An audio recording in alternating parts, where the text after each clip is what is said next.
I'm good. How about you? Doing well. Thanks for coming to the class. It was a great experience. First of all, let's talk about Sunday's game. You All guys right. were behind, but you guys stayed consistent. Tell me a little bit more about the game on Sunday. We started off kind of slow. We finally got it together, played defense, picked it up on the defensive end, started making shots, and made the game interesting. It was very interesting. You see the highlight? It was like close. It was up for you guys about maybe 8 or 10 at one point. You got the slow that came back. You started the game off with a 3-pointer, and it went from there. You dropped some dimes, and you just in there. So that's good. So what's it like playing at the place where you coach, where you won the region championship? Talk about that for me. It's just like playing at home. I'm here all the time. Whether I'm here with Butler or I'm here with Georgia Soul, so Butler's gym is home. Okay, I understand that. Speaking of home, where'd you play your high school basketball at? I went to Laney. With the Atlanta? The Wildcats. And your mother coached there. So coaching against her these years, what's that like coaching against your mother when you're playing basketball or coaching basketball? It's very competitive. We call each other, talk trash, talk about the game, talk trash after the game. So, whoever wins the game gets the bragging rights for the year. So, right now we had it. Okay. Speaking of championships, were you a part of that team? Tell me about that experience when you guys won what league you guys playing when you guys actually won this championship a couple years ago? We was in the WBCBL when we won the national championship with the Georgia Soul a couple years ago. The championship game was in St. Louis. We won the region that year as well for that league, and then we won the national championship. Okay, that's great. Now, I think I saw the highlight. If I could go back, were you like lighting up? How many did you have in that game? I know you was lighting up that game. Please tell me about that. Started off very rough. I actually didn't hit any shots until the second half. And I think I hit 5 threes in the second half. We went on a run because we were down that game as well and came back and won. You were stupid out there, huh? I try. Okay. So as far as the transition from, let's say, high school, college, and now pro, walk us through that, please.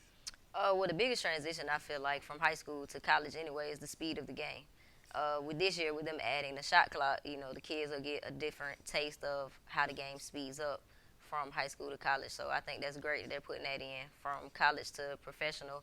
Everybody that you're playing against may have played overseas. Some women have played in the WNBA, so it's a lot of different talent on different teams. So it's just more competitive. The higher the level, the more competitive it is. I'll say that. And I would probably say that coaching as well. What's that pressure like in being a coach? I mean, you like everybody's coaching from the sideline. Let's talk about that for a second. You can't listen to everybody on the sideline. Everybody think they're a coach until they're in that seat. Everybody know the play that should be called until they're in that seat. So, we block out the noise and keep it moving. That's why I respect it. That's why I coach tennis. I can't handle that pressure. I probably went into I'm going to leave that where it's at. All right. So you went to Georgia State and you went to Francis Marion. Why 2 schools? When I was at Georgia State, I didn't really like the fit. So I transferred, and I didn't want to sit out again, so I didn't want to go. At that time, if you transferred D1 to D1, you had to sit out a year. I didn't want to sit out a year, so I went down to D2. Might have been one of the best decisions I made. I was happy at Francis Marion. Had a great coach. It was a great program. We led the nation in steals and scoring. So, I had a great experience there. Oh, yeah, you got to stick your fingers now. I seen you out down there. Coach it, and you play it. I get it. So, did you have grades when you left high school? To have grades, Yeah. I was salutatorian in my class. I was number 2 in my class. I graduated with 3.8. Mama didn't play, so anything less than an A was unacceptable. So yes, I had grades. I was just checking. I know you gotta have talent to have some grades now, especially now than more than anything before.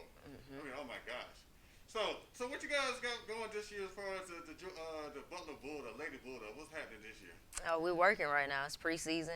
We got some big shoes to fill. We finished in the Final Four last year, and the only way to be better, you have to be better than you was before. So the goal is to get to the championship game. In order to do that, we got to work hard. We lost a lot of key pieces, but we got some other pieces that's coming in ready to step up. So I believe we'll be fine. That's good. So any last words for your fans out there as far as when's the next home game, by the way? Next home game for Georgia Soul is August 29th. We're on the road this weekend, so we'll be back home at the end of August. Okay. Any last words? Come support the game. Copy that. Thanks, Coach Fields. All right.